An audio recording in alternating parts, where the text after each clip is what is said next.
Episode perdana program Cerita Kalbar ini berkisah tentang sejarah kota Pontianak yang merayakan ulang tahun ke-249, tanggal 23 Oktober tahun 2020. Dalam rentang hampir 2,5 abad, Pontianak telah tumbuh pesat menjadi kota metropolis, dan sejarah Pontianak sendiri tidak lepas dari keberadaan Sultan Pontianak. Bersama saya Rosi Pratiwi, simak cuplikan berikut ini.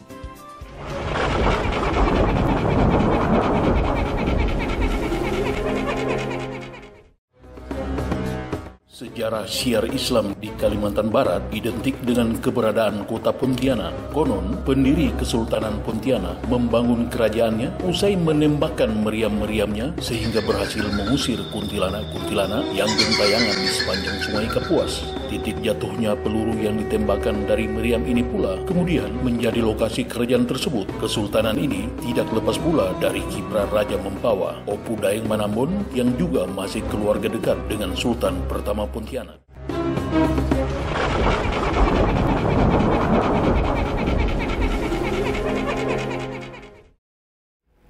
Pemirsa, Pontianak identik dengan legenda tentang kuntilanak, yakni hantu-hantu wanita yang gentayangan di Sungai Kapuas.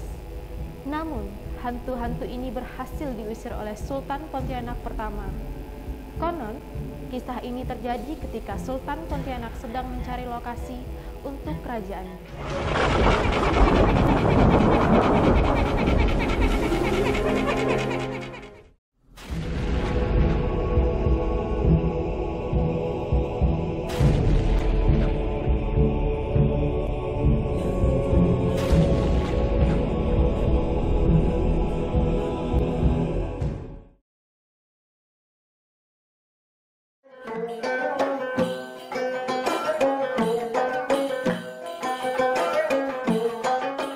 Setiap tanggal 23 Oktober, berdasarkan penanggalan tahun Masehi, kota Pontianak menggelar miladnya atau ulang tahun.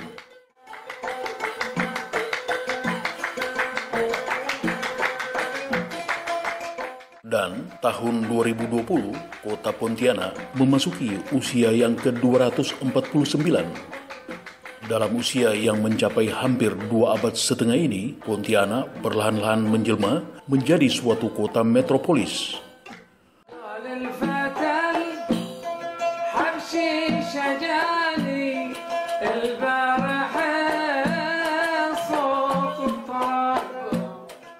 Kota di tepi Sungai Kapuas ini bukan lagi kawasan hutan tepian sungai, melainkan suatu kawasan kota dengan pertumbuhan perekonomian yang tidak begitu mengecewakan jika dibandingkan dengan kota-kota lainnya di Pulau Jawa serta umumnya di Pulau Kalimantan.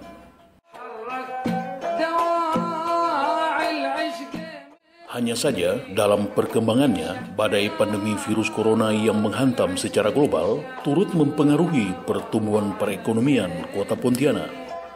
Karena itu, pemerintah kota dalam rangka Milad Pontianak tahun 2020 memilih tema Tangguh Melawan Pandemi COVID-19 yang juga mirip dengan logonya, di mana desainnya menyerupai masker.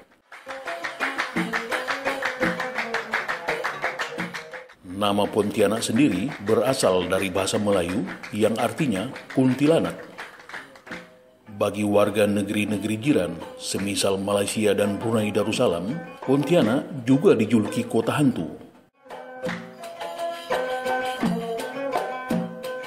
Benarkah demikian?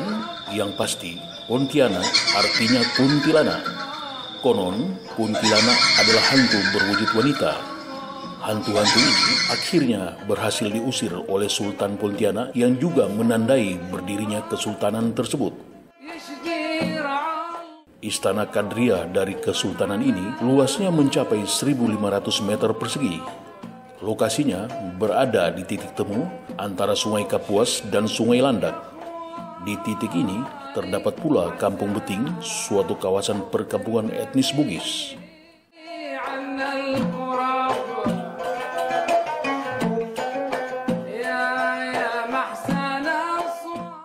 Bertahta di Istana Kadria, istana 2 tingkat ini terbuat dari kayu belian.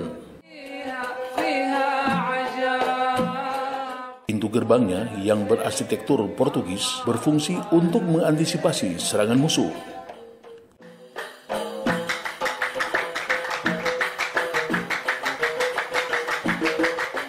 Tidak jauh dari Istana Kadria berdiri Masjid Jami Sultan Pontianak. Seluas 40 kaki 35 meter, tinggi 20 meter, atap masjid ini bertingkat mirip Pura Meru di Pulau Bali. Keberadaan Masjid Jami yang menghadap kiblat ini tidak dapat dipisahkan dari sejarah leluhur Kesultanan Pontianak.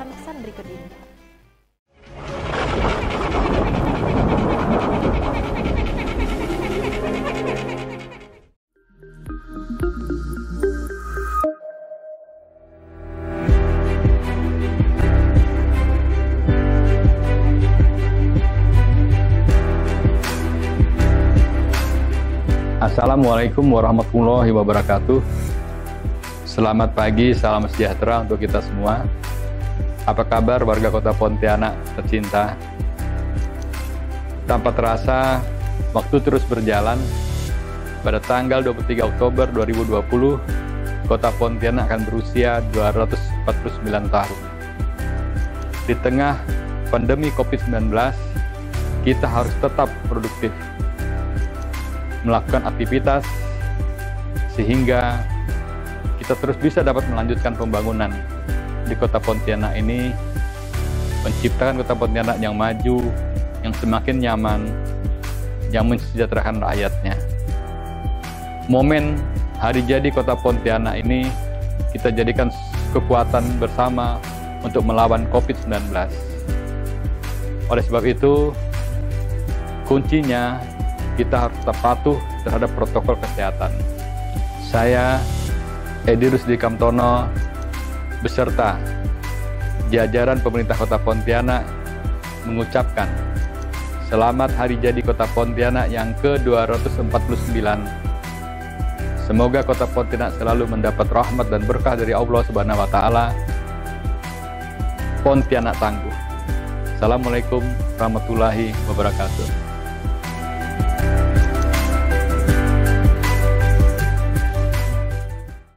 Seni dan budaya,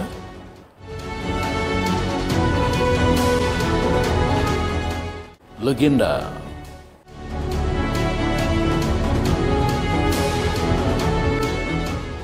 pariwisata,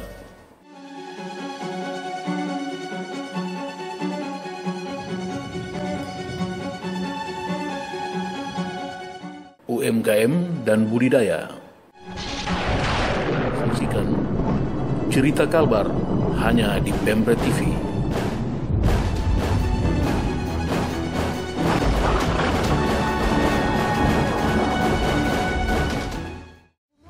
terletak di Jalan Enyamin, Kelurahan Akcaya, Kota Pontianak, Kalimantan Barat, hangus terbakar pada Sabtu siang. Diduga api berawal dari bangunan kios kosong yang terletak paling pojok di lokasi terjadinya kebakaran. Berbagai berita paling aktual kami hadirkan setiap hari. Semuanya kami sajikan secara tajam, lugas, cover buat site, check and recheck hanya di News Pembre TV. Pembre TV, stasiun televisi online pertama dari Kalimantan Barat.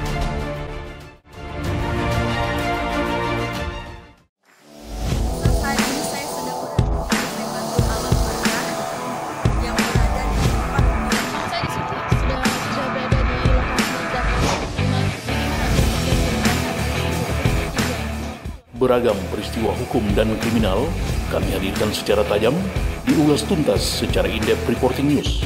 Tidak ada satupun kasus penyimpangan hukum yang lolos dari liputan kami. Semuanya ini demi kemaslahatan bangsa dan negara. Patroli hadir. Hanya di Pembre TV, stasiun televisi online pertama dari Kalimantan Barat.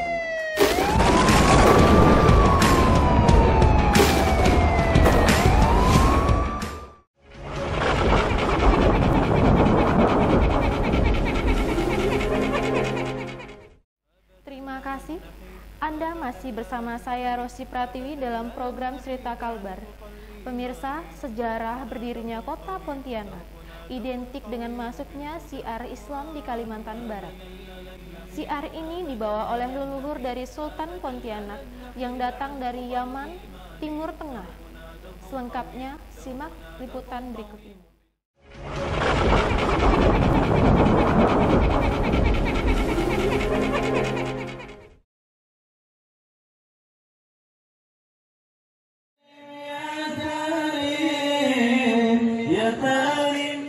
Kisah Kesultanan Pontianak bermula dari 4 pemuda di kota Trim, Hadramaut, Yaman, Timur Tengah. Mereka belajar di satu perguruan mengaji di Yaman.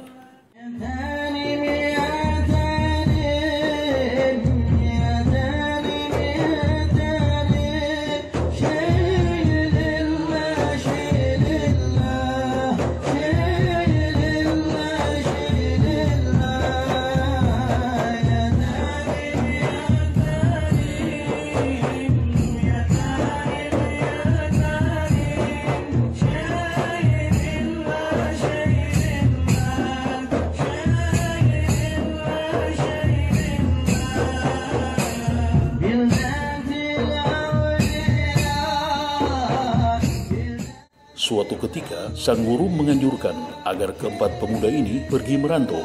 Mereka disarankan menuju arah timur, di mana banyak wilayah yang hijau dan subur. Maka berangkatlah keempat pemuda ini, yakni Al-Said Abu Bakar Idrus, Al-Habib Husin Al-Qadri, Al-Said Umar Husin Al-Sagaf, dan Al-Said Muhammad. Mereka mampir di Terengganu dan di sanalah mereka saling berpisah. Ada yang tinggal dan menyebarkan Islam di Terengganu, ada pula yang merantau ke negeri Siak yang kini Provinsi Riau dan lainnya ke Aceh. Al-Habib Husin pergi ke Aceh dan mengajar rukun Islam dan Syariah. Tidak lama kemudian, dia melanjutkan perantauannya ke Sunda Kelapa di Batavia atau sekarang Jakarta, kemudian menuju Semarang.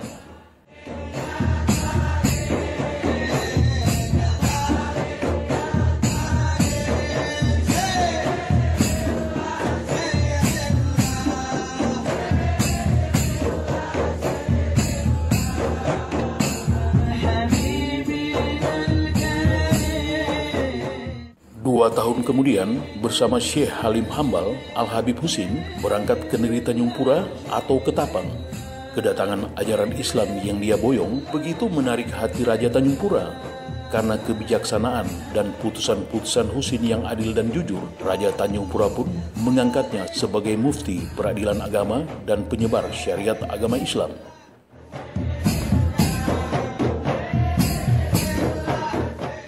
Suatu ketika, terjadi peristiwa yang membuat batin Husin menjadi gundah. Pasalnya, Raja melangkahi putusan pengadilan pada 8 Muharram 1160 Hijriah.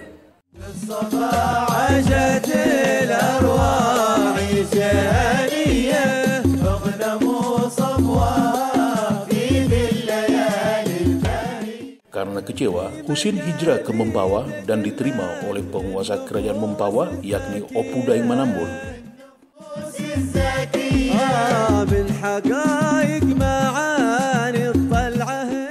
Beliau kemudian difasilitasi rumah dan surau untuk mengajar Islam di daerah Galahirang, Mempawah.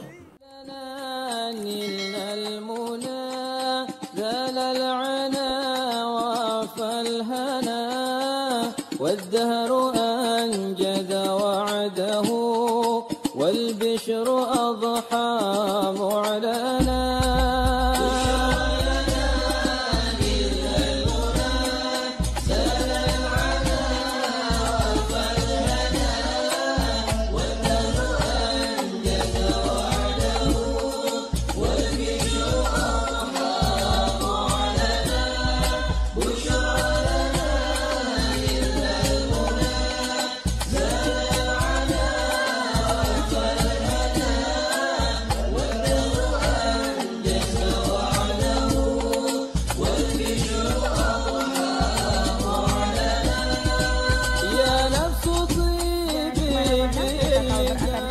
setelah pesan-pesan berikut ini.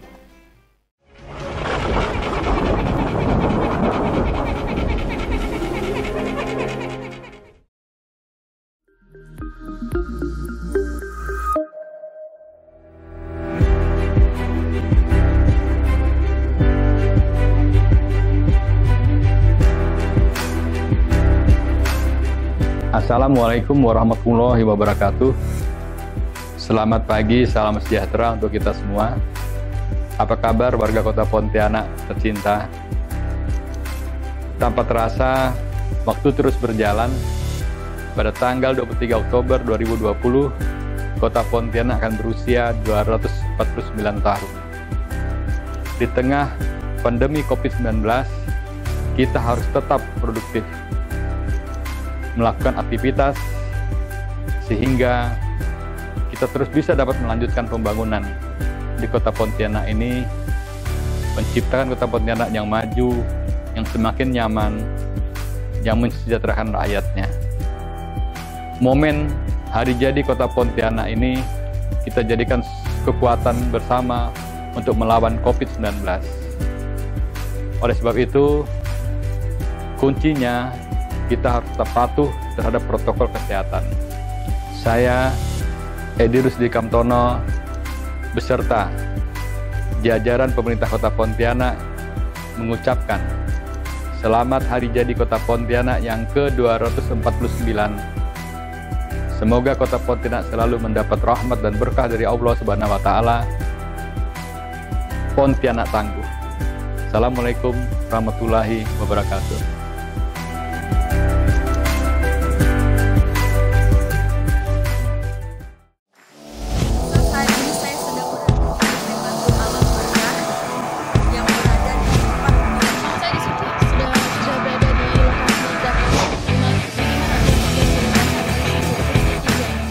Beragam peristiwa hukum dan kriminal kami hadirkan secara tajam, diulas tuntas secara in-depth reporting news. Tidak ada satupun kasus penyimpangan hukum yang lolos dari liputan kami. Semuanya ini demi kemaslahatan bangsa dan negara. Patroli hadir. Hanya di Pemret TV, stasiun televisi online pertama dari Kalimantan Barat.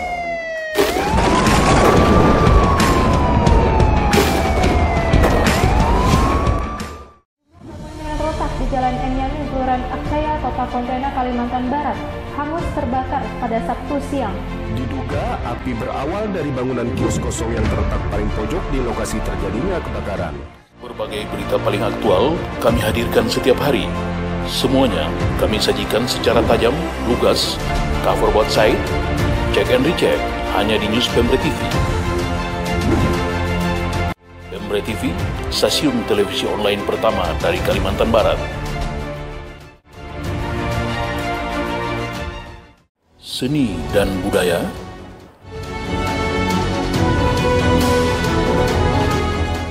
legenda,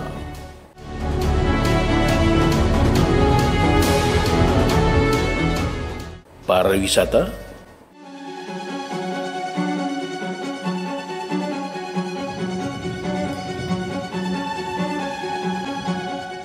UMKM dan budidaya. Saksikan Cerita Kalbar hanya di Pemret TV.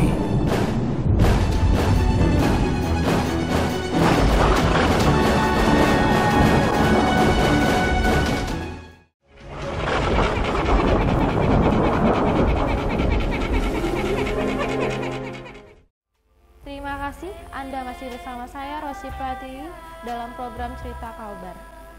Pemirsa, sejarah Kesultanan Pontianak lekat dengan legenda tentang Daeng Manambon dari Kerajaan Mempawah. Daeng Manambon sendiri berasal dari Kedatuan Luwu, salah satu wilayah dari Subetis Bugis di Sulawesi Selatan.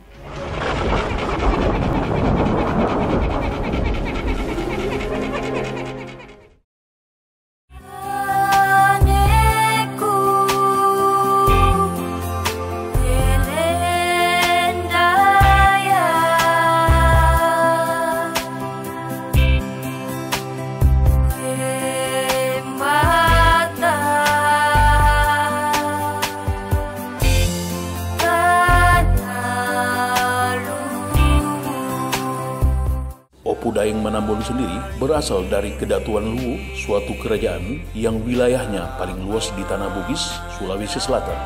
Ayah Opu Daeng Manambon bernama Opu Tenri Burang Dilaga yang melakukan perjalanan dari Sulawesi Selatan ke negeri-negeri di Tanah Melayu.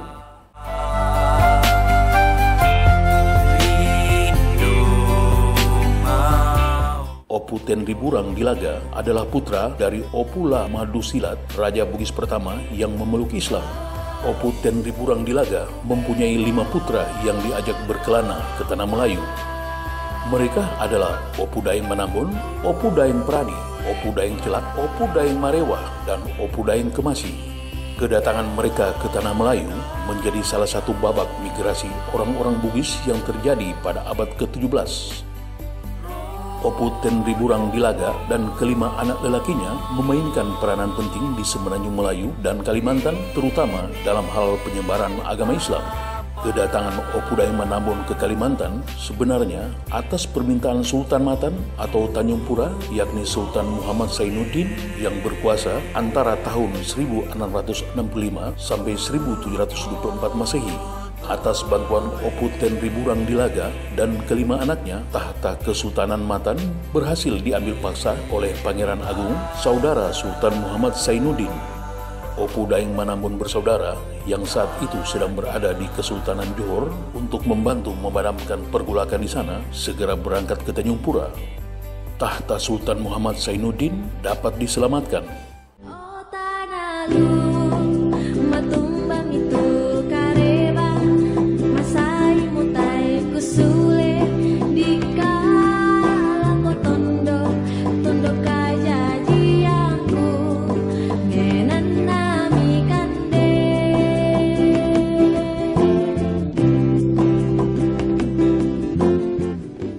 Selama di Kerajaan Mempawah, hubungan Husin dengan Daeng Manambon kian erat, apalagi setelah mereka berbesan. Putra kedua Husin, yakni Syarif Abdurrahman, menikah dengan putri Opu Daeng Manambon, yakni Utin Cendramidi. Seperti ayahnya, Syarif Abdurrahman gemar berkelana menyusuri lautan. Hingga akhirnya, Syarif Abdurrahman memutuskan untuk meninggalkan Mempawah demi mencari pemukiman baru. Sebanyak 14 perahu rombongan Syarif menyusuri Sungai Kapuas menuju selatan. Di suatu kawasan yang dijuluki Kelapa Tinggi Segedong, mereka menunaikan salat zuhur. Belakangan, kawasan tersebut dinamai Tanjung Dohor. Perjalanan pun berlanjut. Kedua sisi Sungai Kapuas waktu itu masih pekat dengan hijaunya hutan. Sampan laju. Suatu saat, rombongan melewati kawasan Batu Layang. Di sini, konon, mereka diganggu oleh hantu-hantu kuntilanak. Untuk memilih tempat barunya, Syarif Abdurrahman menggunakan cara yang unik. Dia menembakkan meriam sambil bertekad bahwa di mana peluru jatuh, di sana akan dibangun kerajaannya. Dan peluru meriam ternyata mendarat di suatu titik di persimpangan Sungai Kapuas Kecil dan Sungai Landak. Disinilah pertama-tama Syarif Abdurrahman mendirikan Masjid Jami Sultan Pontianak. Tiang pertama masjid tegak pada 14 Rajab 1185 Hijriah atau tanggal 23 Oktober tahun 1771. Masjid Jami inilah yang kemudian menjadi cikal bakal perkembangan Pontianak sebagai pusat religi dan kebudayaan Islam. Pontianak juga menjadi pusat akulturasi kebudayaan Melayu, Jawa, Bugis, dan lainnya. Ini karena Pontianak terletak di daerah strategis dari sudut ekonomi, agraria, dan maritim. Pemukiman Syarif Abdurrahman pun berkembang sehingga terbentuklah suatu kerajaan. Syarif Abdurrahman kemudian dinobatkan sebagai Sultan Pontianak dengan gelar Sultan Syarif Abdurrahman Ibnu Al-Habib Husin Al-Qadri. Penobatannya dihadiri oleh Raja Muda Riau, Raja Mempawah, Raja Landak, Raja Kubu, dan Raja Tanjung Pura. Pada tanggal 5 Juli tahun 1779, VOC, yakni suatu kongsi dagang pemerintah Kerajaan Belanda di Nusantara, melakukan kontak pertama dengan Kerajaan Pontianak.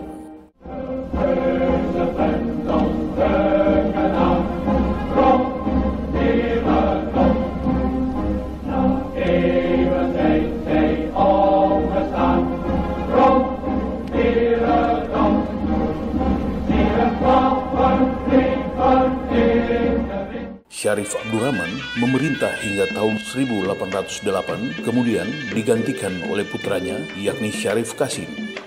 Estafet pemerintah yang berdasarkan garis keturunan ini terus bergulir. Selama pemerintahan Sultan Syarif Muhammad, Kerajaan Pontianak diserang oleh penjajah Jepang. Raja pun wafat sebagai tawanan Jepang pada peristiwa berdarah Mandor pada bulan Juni tahun 1944. Untuk mengisi kekosongan pemerintahan, Syarif Taha Al-Qadril bin Syarif Osman dinobatkan sebagai raja.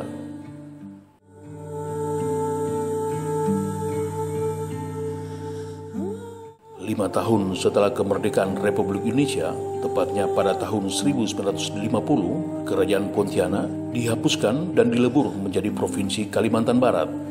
Wilayah ini pun menjadi pusat pemerintahan provinsi, dan Istana Kadria telah menjadi saksi bisu tentang perjalanan panjang sejarah berdirinya kota Pontianak, suatu kawasan hutan yang telah menjelma menjadi kota.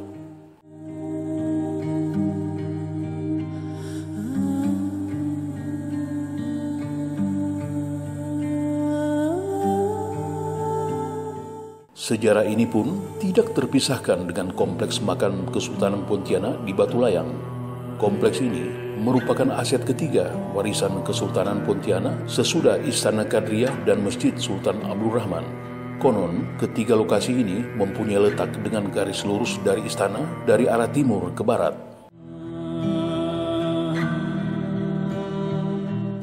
Kompleks pemakaman dikhususkan bagi para Sultan Pontianak dan keluarganya. Makam Sultan Pontianak terletak di tepi Sungai Kapuas yang dahulunya hanya dapat ditempuh dengan berjalan kaki. Namun saat ini, akses menuju lokasi tersebut dapat menggunakan kendaraan.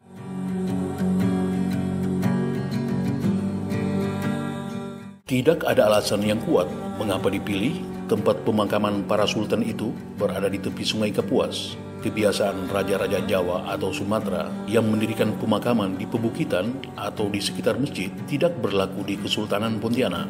Barangkali Sultan Syarif Abdul Rahman mempunyai makna khusus yang bernilai sejarah. Ini bisa dikaitkan dengan awal kedatangannya menelusuri muara Sungai Kapuas pada tahun 1771.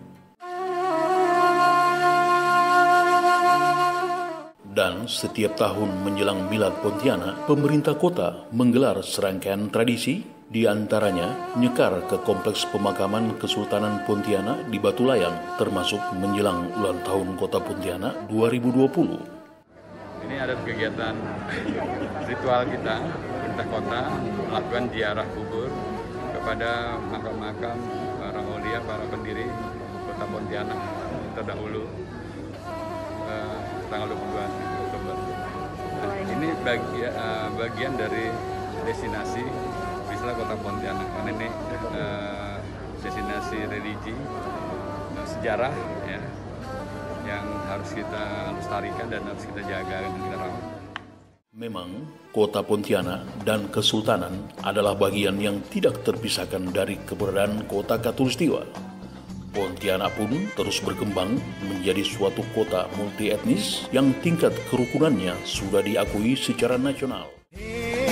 Sampan laju dari hilir sampai ke hulu. Sungai Kapuas sungguh panjang dari Dolok membelah kota. Tak disangka dulu hutan menjadi kota. Ramai penduduknya, Pontianak nama kotanya. Sungai Kapuas punya cerita, bila kita minum airnya, biarpun pergi jauh ke mana, sungguh susah nak ngelupakannya.